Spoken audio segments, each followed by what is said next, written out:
Hello and welcome to today's talk. My name is Yogesh and I'm speaking to you from Istanbul. I'm based here, helping to take care of the BK services here. And I've been in the study and the practice of meditation, self-awareness for most of my life with the BK. And I've been asked tonight to speak on the topic of freedom. What is true freedom? And so I'll be sharing some ideas from my own experiences and also some things that I've heard along the way from some amazing and wonderful teachers and friends over the years as I've been on my own inner personal journey. And also there'll be a couple of meditations in our session as well. So I was thinking about this word freedom and how it's something which each person wants in one form or the other. In some parts of the world, there is the freedom of movement, freedom of speech, the freedom to preach, the freedom to practice, the freedom to worship, and so on and so forth. And people want these kinds of freedoms, and we demand them from perhaps those who are our leaders. So those kinds of freedoms can be taken away from you. But the kind of freedom which I think we're interested in, and it's a freedom which nobody can take away from you except yourself, is what we may describe as inner freedom. And that means the freedom to think and to feel as you want and when you want. Now, generally, we tend to see life in this way, that whatever is happening outside of me in life, whether it's the behavior of other people or it's events or circumstances, that all of those are responsible for the way I feel. And sometimes we tend to feel that we are perhaps a victim of situations, circumstances, and other people's behaviors. But one of the important principles, I think, in a life of spirituality is this understanding and realization that whatever is happening outside of me, I really have very little control over, or indeed no control over. But that which is happening inside of me, my thoughts, my emotional state, is entirely my choice and my responsibility. And let's look at some principles involved in how to take back charge of my own inner world, how to own my happiness, how to own my peace, how to be free to be able to think and to feel what I want, when I want, wherever I want. And what we'll be doing tonight is looking at the two main foundations, really, of being able to grow internally. One is your level of inner strength. And the second thing is to do with how we see life, our perspective of situations, events, and the things happening outside of us. So let me start by sharing an idea whereby I see three main groups of people when it comes to our approach to life.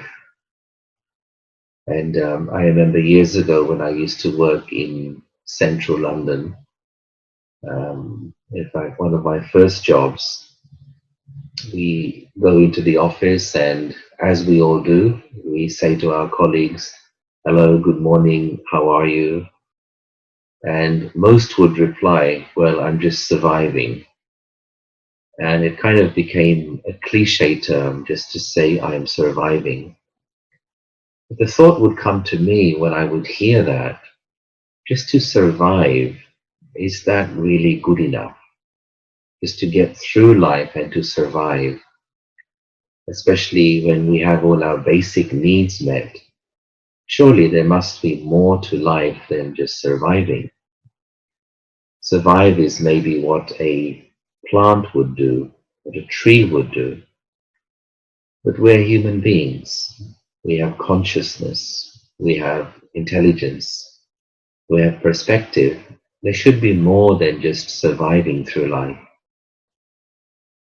And then the next category up, I would say, is those who exist. And to exist means to go through the day-to-day experiences of life. Sometimes you win, sometimes you lose, sometimes you are praised, sometimes you are criticized, sometimes you are the center of attention, other times everybody ignores you. So you pass through all those experiences, but in this exist mode, the way you feel, your internal emotional landscape, is a result of all the things happening outside of you. And so if something good happens, you feel great. Something bad happens, you feel low. If you're praised, you're on cloud nine. If you're criticized, you feel sad, depressed, upset. So in the existing mode, our emotions are not in our control. So we tend to go on this emotional roller coaster in this exist mode. But then there is the third group, the highest group, and I think that's the group that we are interested in, people who are interested in spirituality.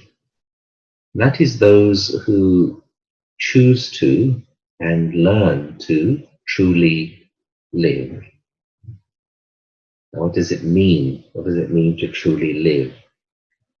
And for me, that means also passing through all the different experiences of life. Sometimes you win, you lose, praised, criticized, attention, being ignored. All those things happen.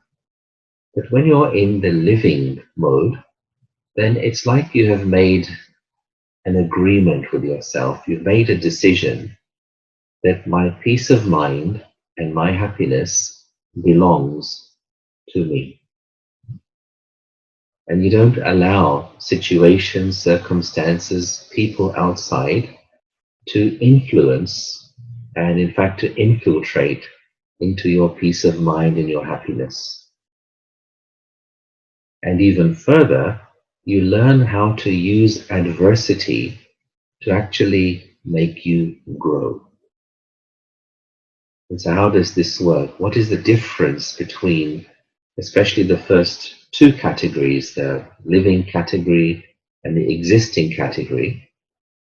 And I find that the main difference between these two is the difference in vision, how to see life. We all pass through various kinds of challenges in life. The question is, how do I relate to that challenge? Do I see it as something which has come to make me suffer? I'm going through difficulty. Do I allow it to make me experience fear, panic, worry?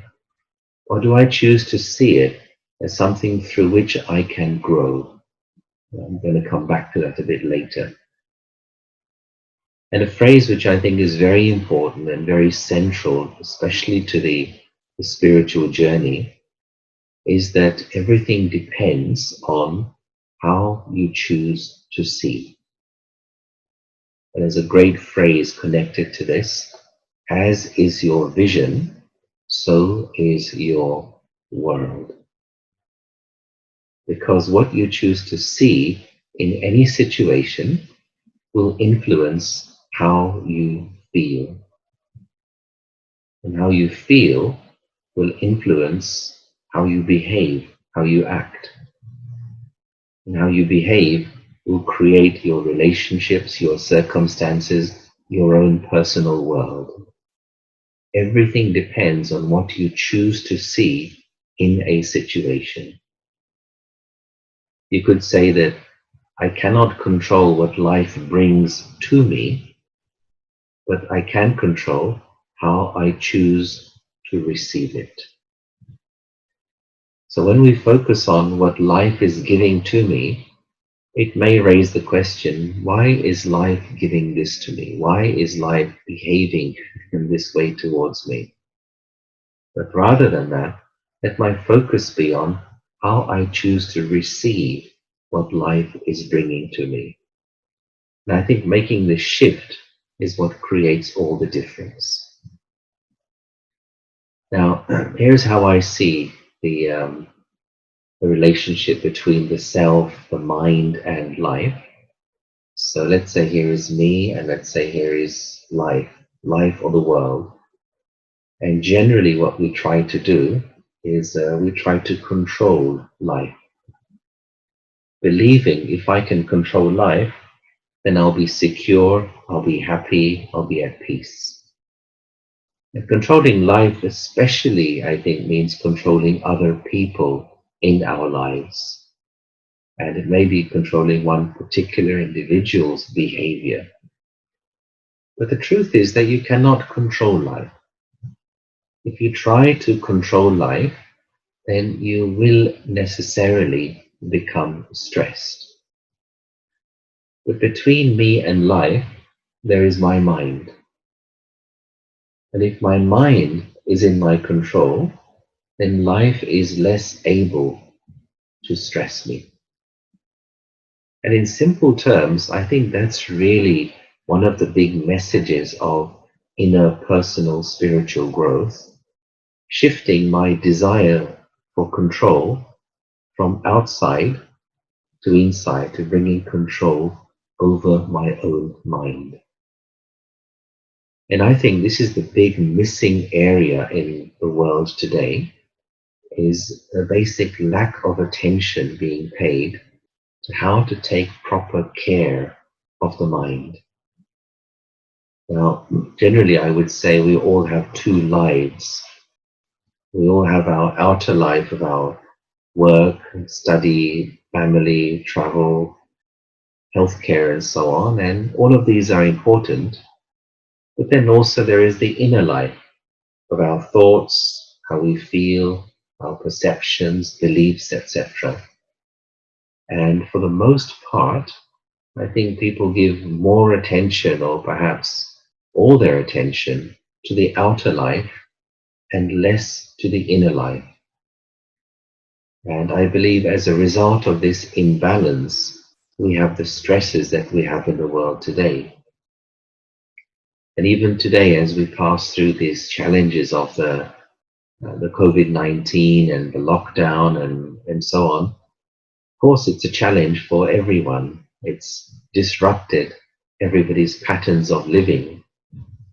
But what I find is that those people who already have built into their lives some kind of program, some kind of practice of taking care of their mind and taking care of their emotions, they are better suited and better able to pass through this challenge than those whose focus only has been on the outer life. I think that generally people spend a lot of their time and their energy either in making money and then making more money and making more money, or in entertainment, the various forms of entertainment in life, and perhaps less attention upon managing the mind and the emotions. And therefore, in times like these where our usual escape routes, whenever we feel not so good, our escape routes such as going out somewhere, meeting with friends, or going to a coffee shop or a restaurant, those escape routes have been blocked due to the lockdown and travel restrictions. And so it's kind of caused people to face up to and look in the mirror, to look at the emotions they have.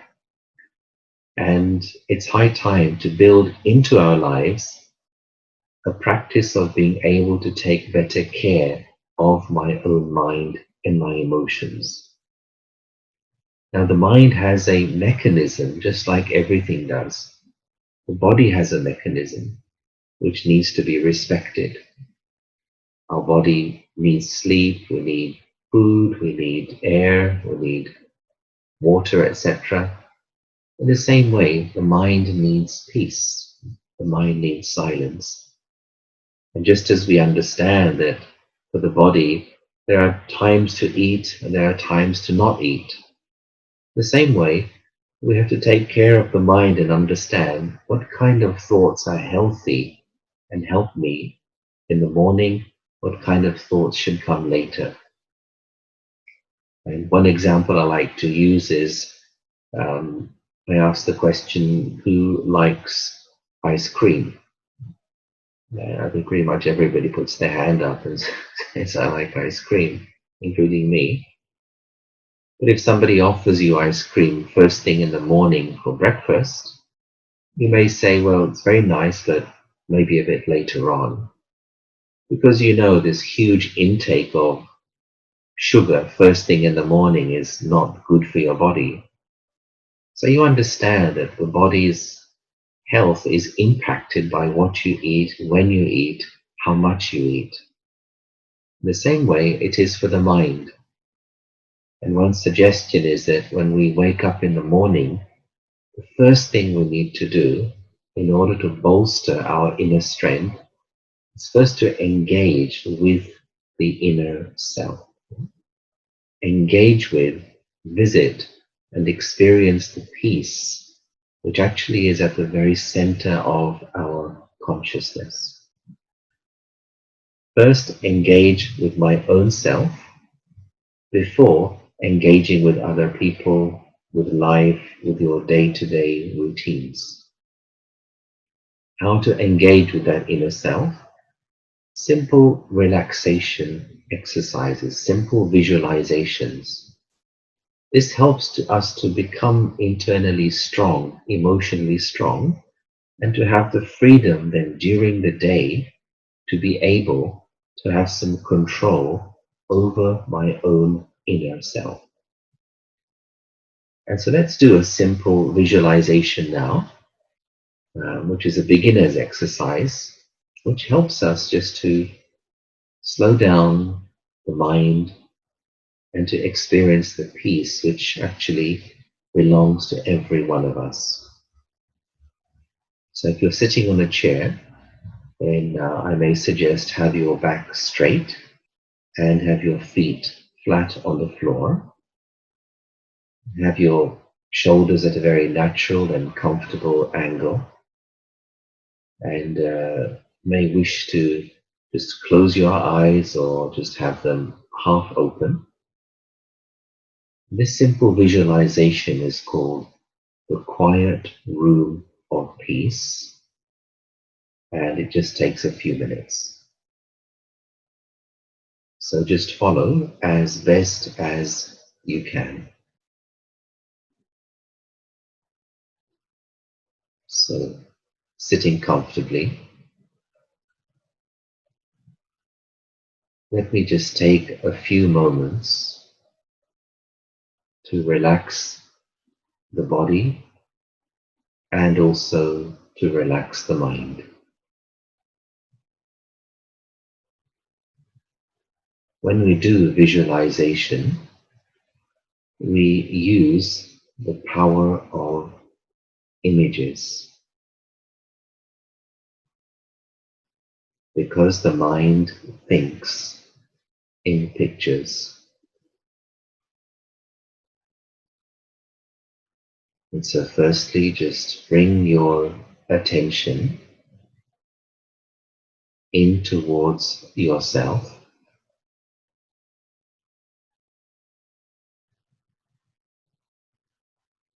Now bring your attention up towards your face,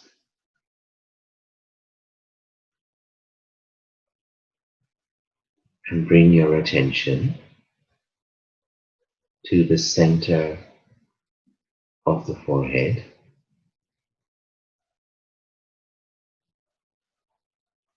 And here at the center of the forehead, picture a small room.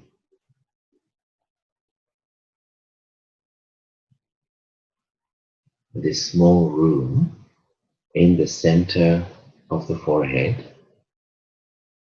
This is your quiet room of peace.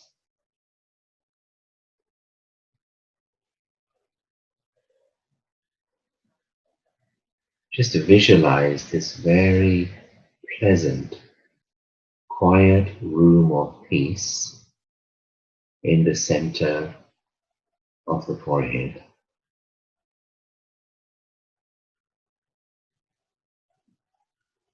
And this is your private and personal space.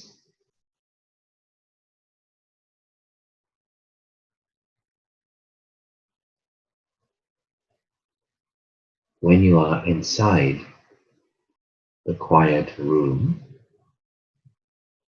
you feel very relaxed.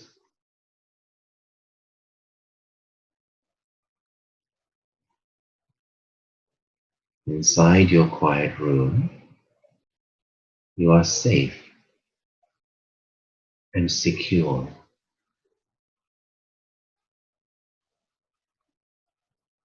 You are free from the pressures and the demands of the outside world.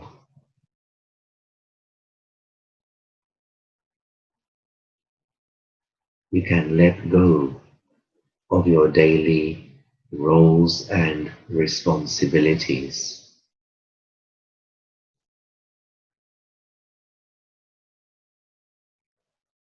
Feel the peace and the wonderful silence of your quiet room.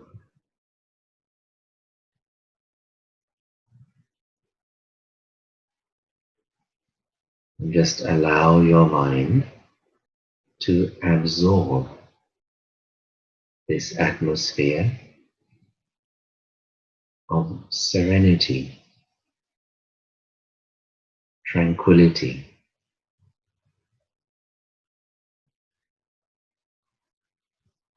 And as you do so, the thoughts begin to slow down.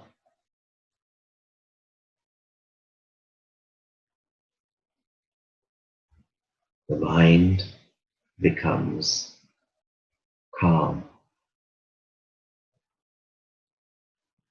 quiet, relaxed, peaceful, and free.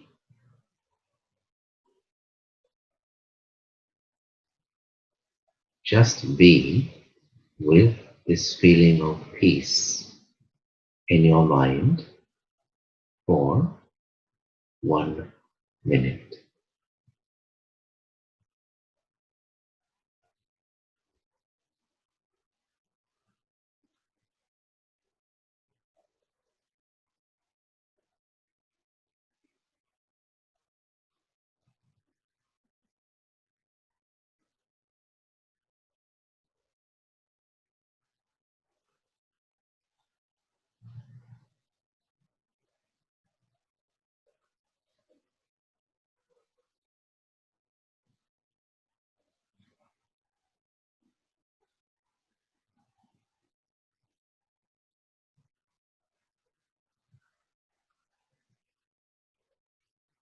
Okay, and when you feel ready, you can just open your eyes and just return to the room. And so, hoping you feel a bit more relaxed as a result. And if this works for you, then I would suggest trying to do this every day, at least once, twice a day. And for me, it's like charging the battery of your soul. And if you do that, then this energy that you generate, that you gather, especially in the morning, is going to help your mind to be stable throughout the day. It's in the day that challenges come. difficult situations, difficult people, and it's a challenge to our inner peace and happiness. So to not lose my peace, my happiness, my self-respect, my stability, a morning practice is essential. That's what allows us to have the freedom to choose how I want to feel as I pass through the day. If I don't have that strength, excuse me, if I don't have that strength, that power, that energy, then my emotions, my mind is not going to be in my control when the challenges come during the day. So to have that inner freedom, start the day in this way. And many of you perhaps already do meditation and you'll know the value of this. Think of the phrase that people use when they're having a bad day. They may say, I must have got out of the wrong side of the bed this morning, which is an indication that because the day started off badly, it's affecting the rest of the day. But the opposite is also true. If I start the day off well, if I start the day off by really feeding the mind with a peaceful experience, then that's going to positively influence my mind throughout the whole day. So that's one suggestion in how to start the day off well. Second suggestion, in order to maintain that inner freedom, is as we pass through the day, see if you can have 2, maybe 3 moments where you just stop for a couple of minutes. You just try and slow down your thoughts and do a simple exercise, like, for example, going to the quiet room or just calming the thoughts down and being still as much as you can. And we call this practice as traffic control for the mind. So just imagine the thoughts in your mind are like the cars in the street. The question is, how is the traffic up here? Is it orderly? Is it flowing? Is it coordinated? Or is there a traffic jam in the mind? Now we know that when there's a traffic jam, a huge amount of energy, time is wasted. Same way, if there's a traffic jam in the mind, it's like my thoughts are trying to go in different directions at the same time. Now, just as in the street, one car parked in the wrong place can block 100 other cars, in the same way, a waste thought, a negative thought, a useless thought can block the flow of my creativity, my happiness, my positivity. And so it's worth taking moments during the day when you just try to physically stop if you can and just go to that room of peace in the very core of your consciousness. These are skills which I think should be there in our day-to-day lives as we move forward in our challenges, in our duties every day. Now, this requires also a certain amount of intelligence. And let's just explore this word intelligence for a while. It's one of those words which is taken on various meanings and is used in different contexts. I'd just like to share this little piece of paper with you, which talks about 4 different kinds of intelligence connected with the inner self. And I think what we need in order to live well today. And so as you can see, the bottom one here, IQ, is the most common one, of course. And it's something that people have been discussing for decades. And it really was a way of measuring how well a person would do in their academic life, in their career, and so on. And it's the use of logic, reason, analysis, and so on. And for many years, it was really the only intelligence that people talked about. But then the next one up here is known as I see, which stands for a person's intuitive capacity. And that's really your ability to draw upon and listen to your own inner wisdom guiding you. Every person has inner wisdom, but for the most part, we are unable to hear it because the mind is too noisy. Chattering, chattering, chattering all the time. It's like trying to hear a voice in a storm. Too many thoughts, too many desires, too many emotions, and it creates a noise inside the mind. And so how to make the mind quiet so I'm able to listen to my own inner wisdom. And it's here that meditation is extremely useful because it makes the mind quiet. And the feeling you have when the mind is quiet, you feel very clear-headed, and you have the feeling, I know exactly what I need to do in any situation. And that feeling of clarity and confidence is the result of the inner wisdom, the intuitive capacity being activated, and I'm beginning to listen to it. And you feel it's guiding you in your day-to-day life. And so for all of us, that's possible just by learning to make the mind quiet.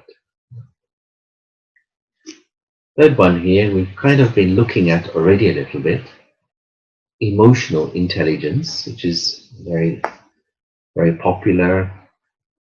And that's really about how well you understand and manage your own emotions and how well you're able to understand how other people are feeling. And if you can do the first, then you can do the second. If you can manage your own emotions, then you are able to understand how other people are feeling.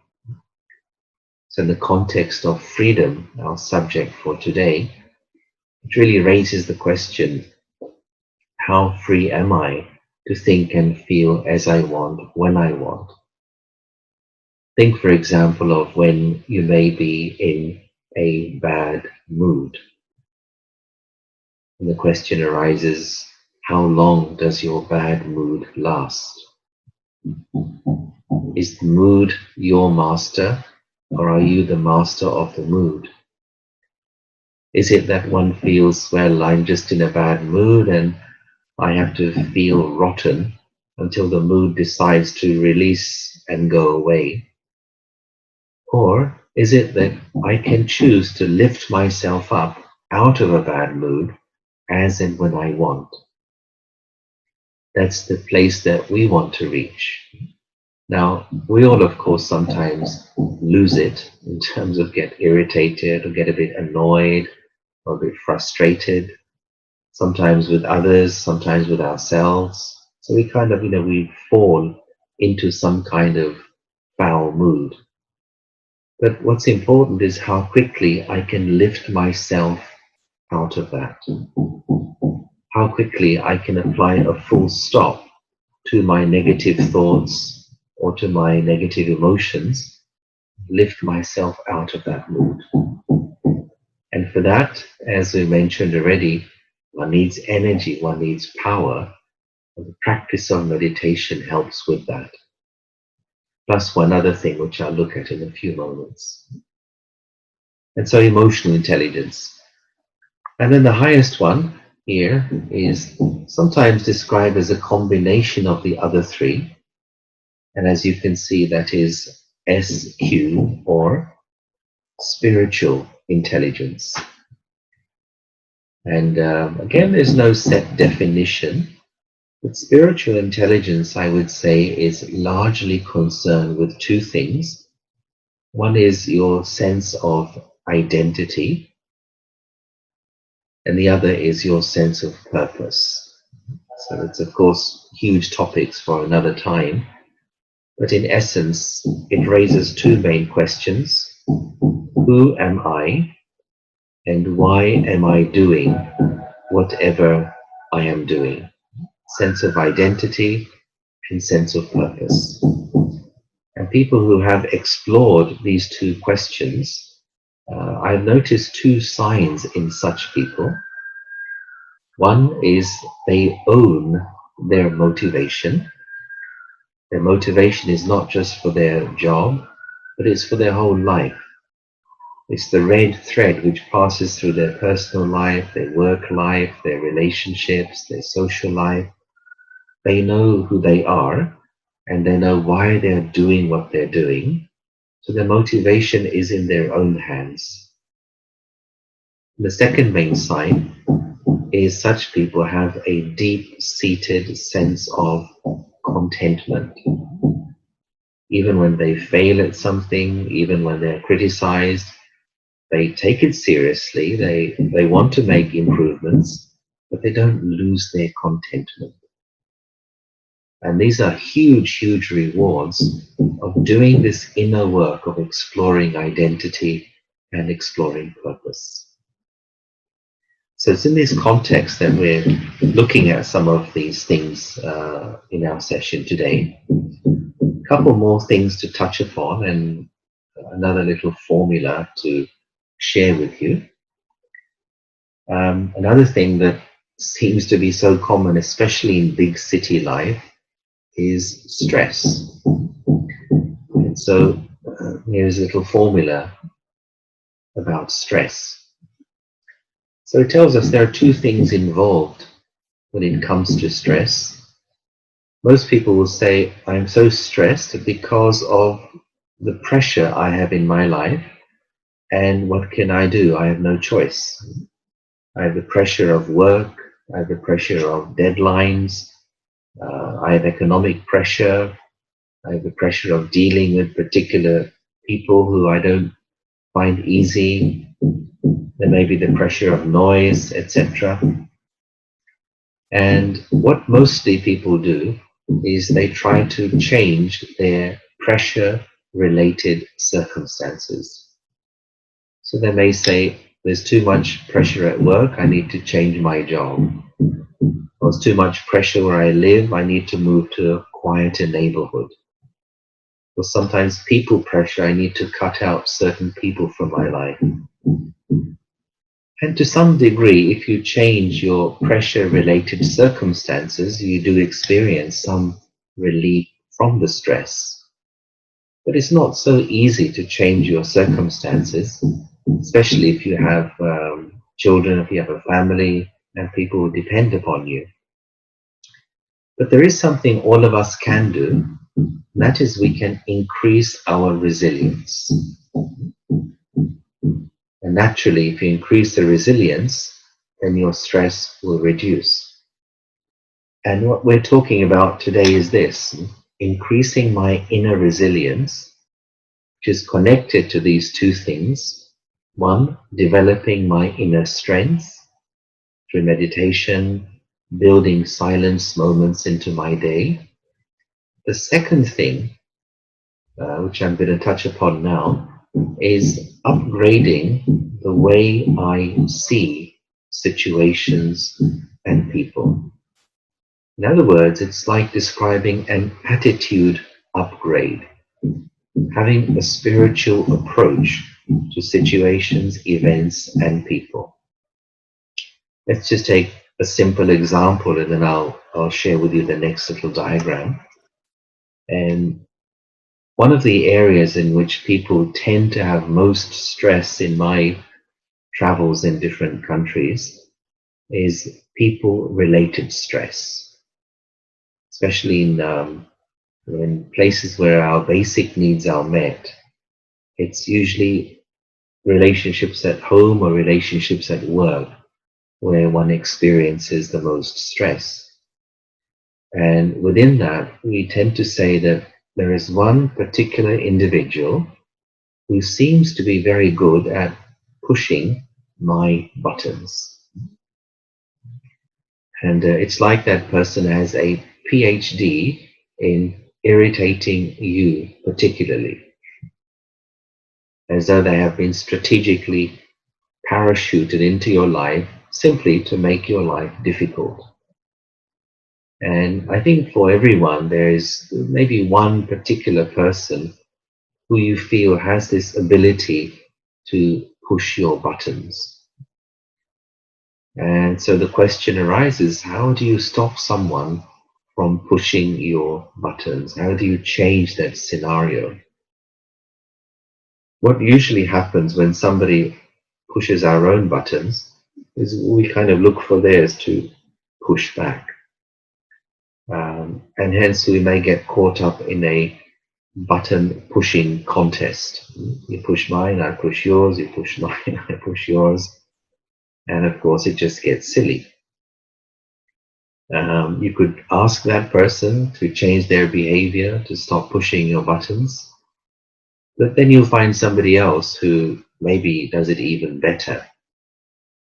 And so what we learn in the spiritual journey is the only way to stop someone from pushing your buttons is to learn to deactivate your own buttons. In other words, learning to develop greater self-control, learning to not react, learning to not get upset, learning to not take the bait.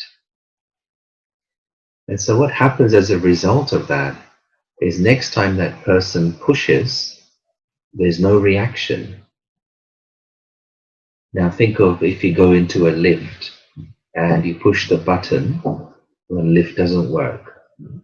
You may push all the buttons and think, what's wrong with this lift? But the lift is giving you the message, we're not going anywhere. And so you come out and perhaps you take the stairs. In the same way, if I develop greater self-control, if I learn to have control over the way I feel and my chosen responses, then that will give a non-verbal message to the other person. Non-verbal message. And that message is that you can no longer upset me. You can no longer make me angry.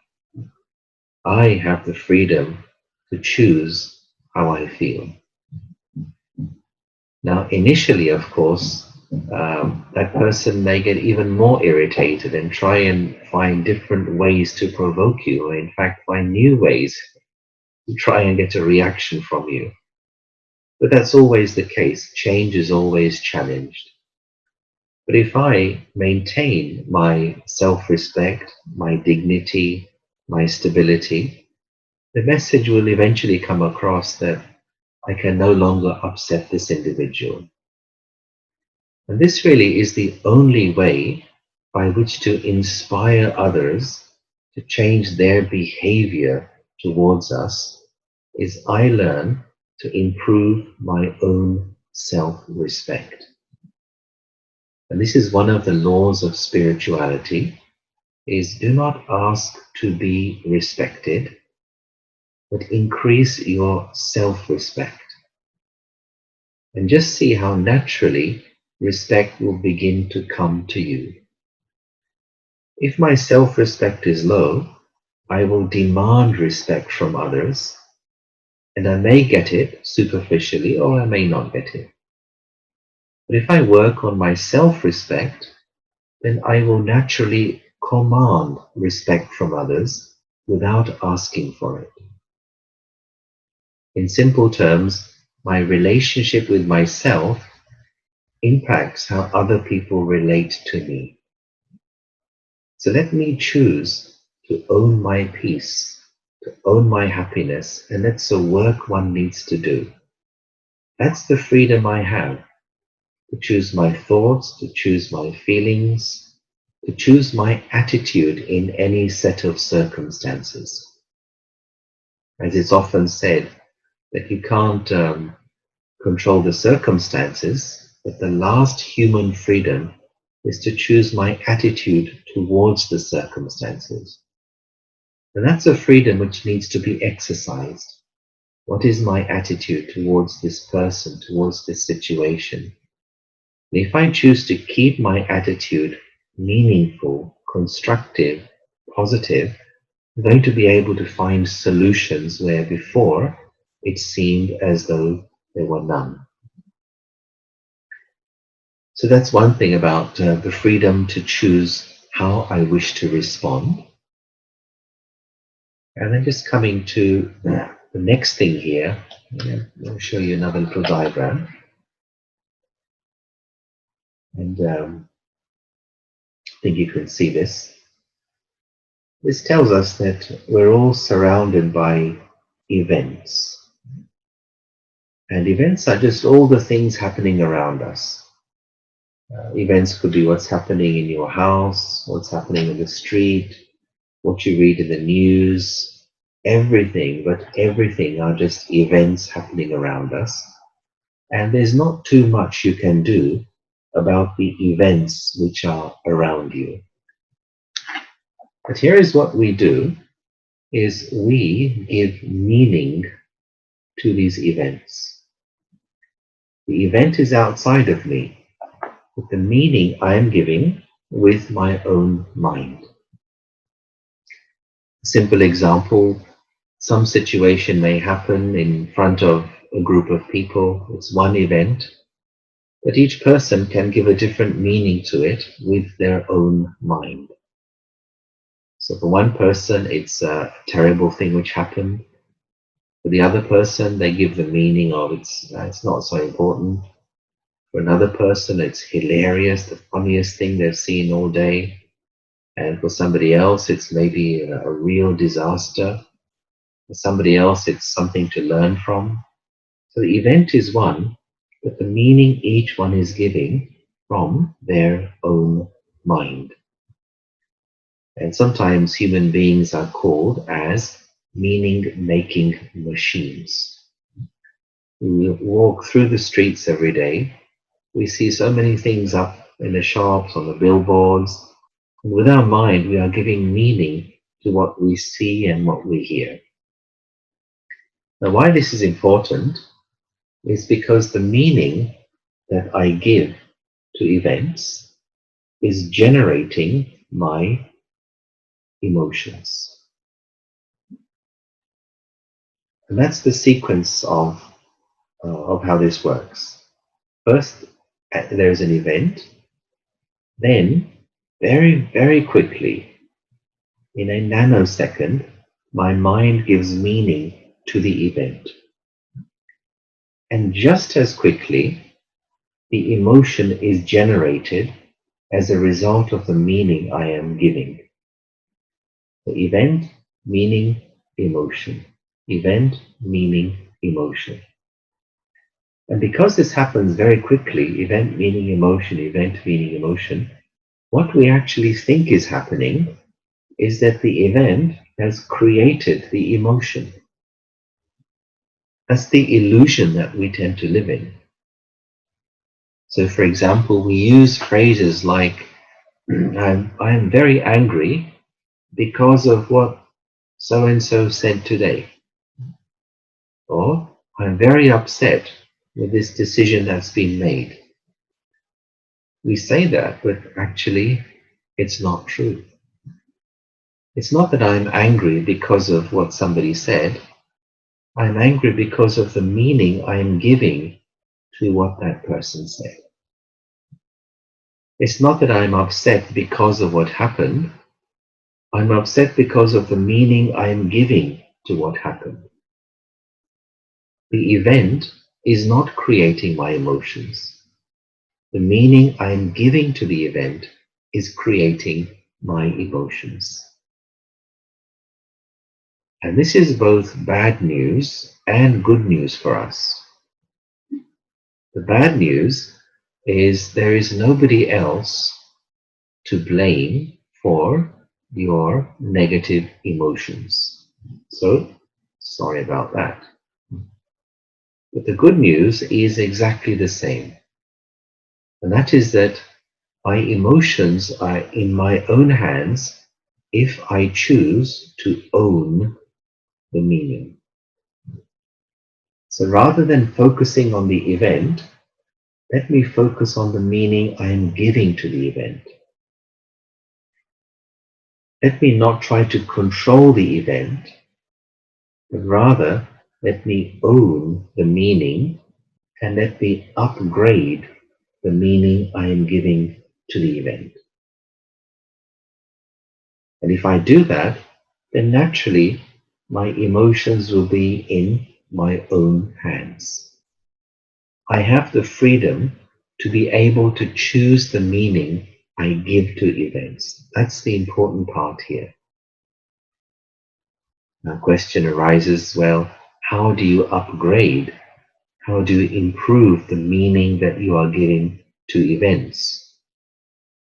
Well, there are a few factors involved here, but maybe I'll just touch on one, perhaps two of them. One of the things which contributes to meaning is something called context. And the question this raises is, in which context do I see events? In which context do I see life? What does life mean to me? And it's something really to ask one's self. Now, some may say, well, for me, life is like business. I see everything as profit and loss. Even in relationships, they have this business mind towards dealing with people, expenditure and income. Some may say I see life as a battlefield. I'm always at war. I wake up in the morning and I put on the war face, and I'm battling through the traffic and battling at work and battling with competitors and work colleagues and so on.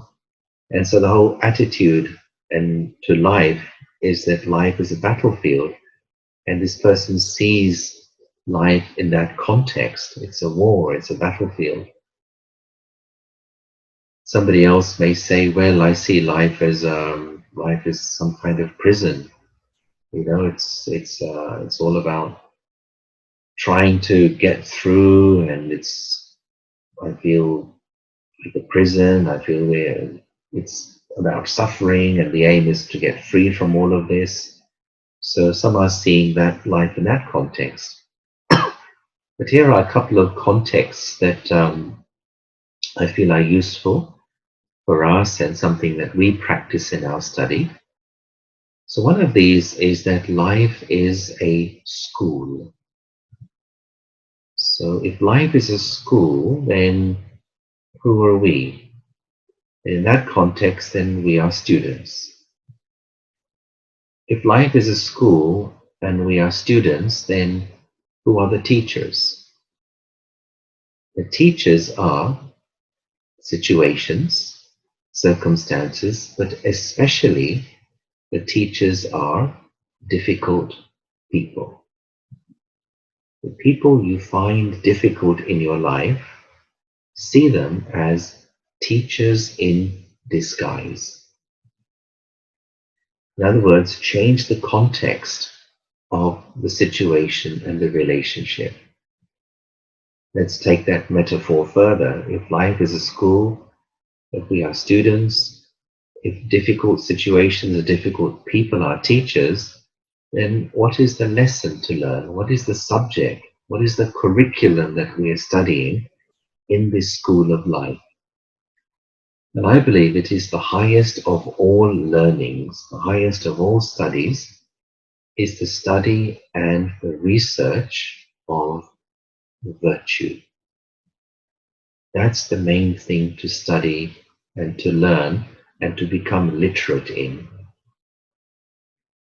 In some situation, I need to work on patience. With some other person, I need a lot of humility. Somewhere else, I need courage. In another relationship, I am in need of practicing forgiveness. Somewhere else, I need determination. The more I work on developing virtue, imbibing virtue into my character, the more easily I'll be able to pass through the situations and obstacles which come next time in life. To evolve spiritually and emotionally means to absorb greater virtue into my own self. Now, every day there are opportunities to learn and to grow and to evolve. But I will only see those opportunities if I have the attitude of being a student. If I don't have that attitude, if I don't see life as in the context of a place to learn, life is full of complaints and criticisms and competition, and it's like I'm spiritually illiterate. Let me see the opportunities to learn, especially from difficult situations, difficult relationships. If I grow, if I absorb virtue into my character, I will continue to move on. And what also happens is my circumstances will begin to change. Everything depends on how I choose to see situations. So I'm just going to wrap up there with this summary of the two things. Build meditation, silence moments into your day-to-day life. Make it a routine, make it a habit. And secondly, the way I see situations, let me not fight with life. Let me not get stuck in some kind of ego battle with some person, but change the way I see a situation. What can I learn? How can I grow? How can I move forward? What is this situation teaching me? That kind of attitude is going to help me to move on, to evolve, and to mature. And you realize that I do have the freedom to think as I want. And the more I practice that freedom, the more it becomes like a natural asset for me. So I'd like to thank you for listening, for your attention, and wishing you all the best. Take care and good luck. Thank you.